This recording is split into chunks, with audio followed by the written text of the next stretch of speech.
நாணி வாணி நின்று இறங்கி வந்த உயிருள்ள உணவு, இதை யாராவது உண்டா?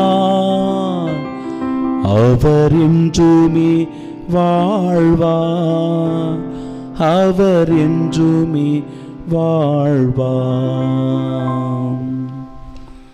நம் ஆண்டவராகிய இயேசு கிறிஸ்துவின் அன்பும் அருளும் அமைதியும் உயிர்ப்பின் மகிழ்ச்சியும் உங்கள் அனைவரோடும் என்றும் இருப்பதாக. நிலை வாழ்வு தரும் அழியாத உணவுக்காகவே உழையுங்கள், அவ்வுணவை மானிட மகன் உங்களுக்கு கொடுப்பார். நம் ஆண்டவர் இயேசு கிறிஸ்துவினுடைய இந்த நிலை வாழ்வு தருகின்ற உணவை உண்பதற்காக ஆவலோடு வந்திருக்கிற என் அன்பு சகோதரர்களே, சகோதரிகளே, ஒருவேளை இந்த திருப்பலியில் பங்கெடுத்து தேவ நற்கருணையை உட்கொள்ள முடியாத நிலையில் இருக்கிற என் அன்பிற்குரிய சகோதர சகோதரிகளே, வார்த்தை வடிவில் ஆண்டவர் உங்கள் உள்ளத்தில் பிரசன்னமாகிறார். வார்த்தையான இறைவன் உங்களுக்கு ஆறுதல் தருகிறார். வார்த்தையான இறைவன் உங்களை திடப்படுத்துகிறார், உங்கள் நோய்களை குணமாக்குகிறார். இந்த நம்பிக்கையோடு இந்த தெய்வீக திருப்பலியின் உன்னத இறை அருளை பெறச் செபிக்கலாம். ஸ்தேவான் என்கிற திருத்தொண்டர் உண்மைக்கு ஏற்ப, நீதி நெறிக்கு ஏற்ப ஆண்டவருடைய நற்செய்தியை அறிவித்து வருகிறார். அவருடைய வார்த்தையில் உண்மை இருக்கின்றது. அவர் இயேசுவை பற்றி அதிகாரத்தோடு போதிக்கின்றார். ஆனால் சில பேர் அவருக்கு எதிராக சூழ்ந்து கொண்டு சூழ்ச்சி செய்து அவருக்கு எதிராக சதித்திட்டங்களை தீட்டி அவர் மீது பழியை சுமத்தி அவரை எப்படி ஒடுக்கலாம், அவரை எப்படி அழுக்கலாம், அவரை எப்படி வேரோடு அகற்றலாம் என்று திட்டம் தீட்டுவதை இன்றைய முதல் வாசகம் எடுத்து சொல்லுகிறது. இவன் மோசேயுக்கும் கடவுளுக்கும் எதிராக பழிச்சொற்களை சொன்னதை நாங்கள் கேட்டிருக்கிறோம். ஒருபோதும் பழிச்சொற்களை சொல்லவும் இல்லை, கடவுளை பழித்துரைக்கவும் இல்லை. ஆனால் இந்த இடத்தில் ஏதாவது ஸ்தேவானுக்கு எதிராக செய்ய வேண்டும் என்பதை நினைத்து கொண்டிருக்கிற அந்த மக்கள் அவருக்கு எதிராக இப்படிப்பட்ட வீண் குற்றச்சாட்டை, பொய்யான ஒரு குற்றச்சாட்டை சுமத்துவதை பார்க்கிறோம். நம்முடைய வாழ்க்கையிலும் கூட இது நடந்திருக்கும். ஆமாம் தானே? ஆமாம், நம்முடைய குடும்பத்தில் நடந்திருக்கும், நம்முடைய அண்ணன் தம்பிகளுக்கிடையே நடந்திருக்கும், அக்கா தங்கை உறவுகளுக்கிடையே நடந்திருக்கும். சரியான புரிதல்கள் இருக்காது. அவர்கள் கூட நம் மீது வீண்பழியை சுமத்திருக்கலாம். ஒருவேளை அண்ணன் தம்பியின் மீது வீண்பழியை சுமத்திருக்கலாம், தம்பி அண்ணனின் மீது தேவையில்லாத ஒரு பழியை, வீண் பழியை போட்டிருக்கலாம். என் சொத்தெல்லாம் இவர் ஏமாத்திட்டாரு, எனக்கு வர வேண்டியதெல்லாம் இவர் எடுத்துக்கொண்டாரு, எனக்கு துரோகம் செஞ்சிட்டாரு, என்னை மோசம் பண்ணிட்டாரு, இப்படியெல்லாம் நம் மீது வீண் பழியை சுமத்திருக்கலாம். ஆனால் நாம நல்லதே செய்திருப்போம், நல்ல மனநிலையோடு எதை வேண்டுமானாலும் செய்திருப்போம்.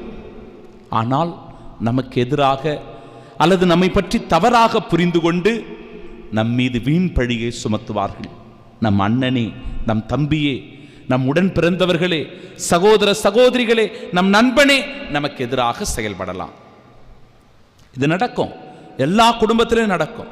நாம் செய்கின்ற பணி செய்கின்ற வேலை செய்கின்ற இடத்திலும் கூட இது நடக்கும். அலுவலகத்தில் இது நடக்கும், நம்முடைய பங்குதளத்தில் நடக்கும். நம்மை தவறாக புரிந்து கொள்வார்கள், நம்மை பற்றி வீண் பழியை சொல்வார்கள். இதெல்லாமே நடக்கும் தான்.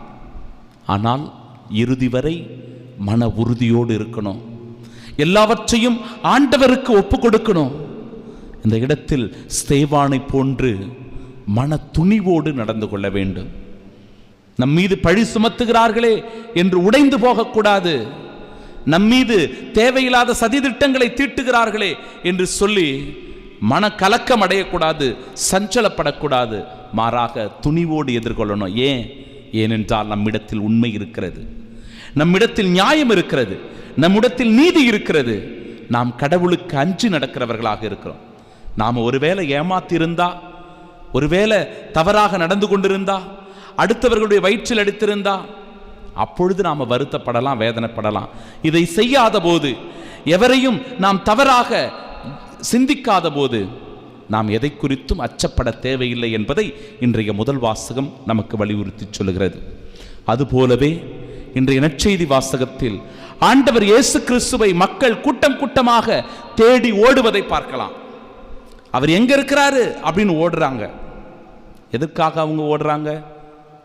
இந்த இடத்தில் இறை வார்த்தை சொல்லுகிறது, வயிறார அவர்கள் அப்பம் உண்டதனால் என்னை தேடி ஓடி வருகிறார்கள். அற்புத அதிசயங்களை காண்பதற்காக ஓடி வருகிறார்கள். அவர்களிடத்தில் உண்மையான அன்பு இல்லை. என் அன்பு உள்ளங்களே, ஆண்டவர் இயேசு கிறிஸ்துவின் மீது நமக்கு உண்மையான அன்பு இருக்கிறதா?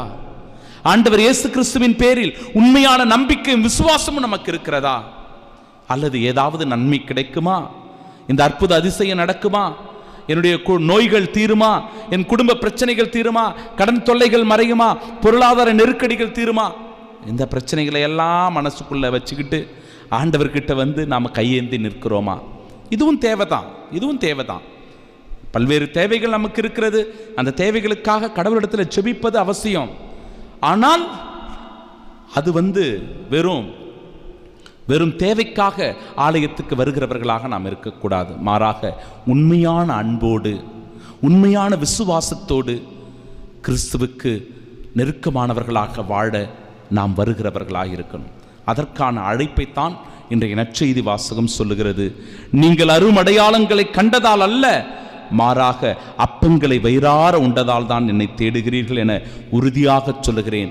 அதை சொல்லிட்டு ஆண்டவருடைய வார்த்தை பாருங்க, அழிந்து போகும் உணவிற்காக உழைக்க வேண்டாம், நிலை வாழ்வு தரும் அழியாத உணவிற்காகவே உழையுங்கள். அழியாத உணவு நம் ஆண்டவர் இயேசு கிறிஸ்து. அவரின் மீது முழுமையான நம்பிக்கை வைத்து இந்த நாளை தொடங்குவோம். இந்த நாளின் தொழிலை தொடங்குவோம். இந்த நாளின் நபர்களை சந்திப்போம். எல்லாமே வெற்றியாக முடியும். பயணங்கள் எல்லாம் பாதுகாப்பாக இருக்கும். தேடல்கள் எல்லாம் நிறைவான மகிழ்ச்சியை தரும். ஆமீன்.